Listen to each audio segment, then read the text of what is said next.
Well, thank you, Dr. Fulner. It's a great honor to be introduced by you. You've obviously meant very much to me personally, but more importantly today, you've been just an amazing supporter of America's Future Foundation for 20 years.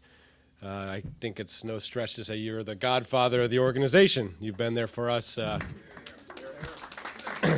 many times, officially, and I'm sure unbeknownst to us in many conversations, you've supported what this group stands for.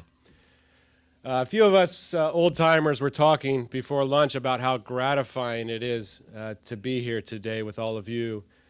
For me, it's tremendously gratifying to be having this lunch here in the Press Club. I think kind of one of the pillars of the DC establishment, and be joined by such luminaries as Dr. Brooks, representing one of the great institutions in this country, Dr. Fulner, who built another one of the great institutions, people like Terry Scanlon, who's run another great institution for so long, and to see America's Future Foundation amongst those institutions and become a very firm part of it.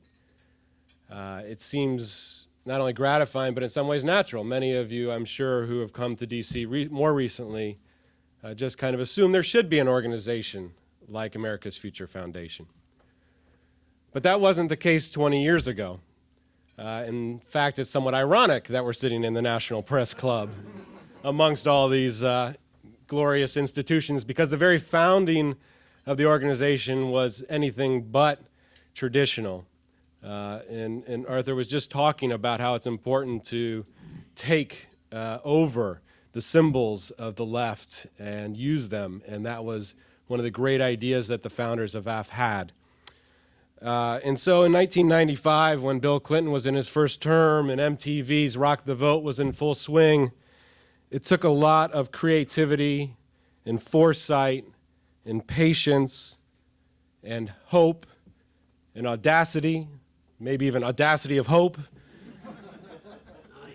to create a group that was focused on young professionals who believed in liberty, tradition, responsibility, but was also unabashedly dedicated to doing that work in style and doing it in a way that attracted people who may not have naturally been attracted to the ideas the group was founded on.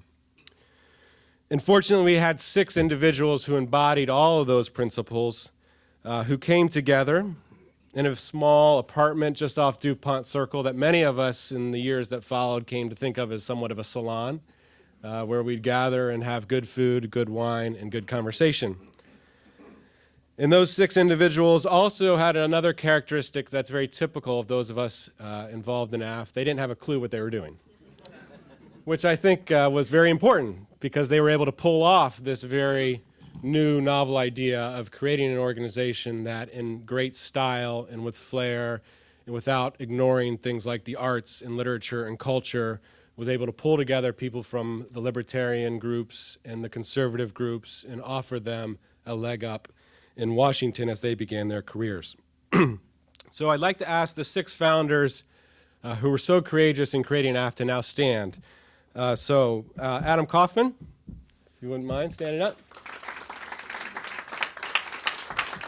Stay standing, stay standing. Casey Carter. Lisa Caldwell. Bob Caldwell. Chris Siddall. And of course, the actual first executive director and the heart and soul of the founding of America's Future Foundation, Mary Reiner.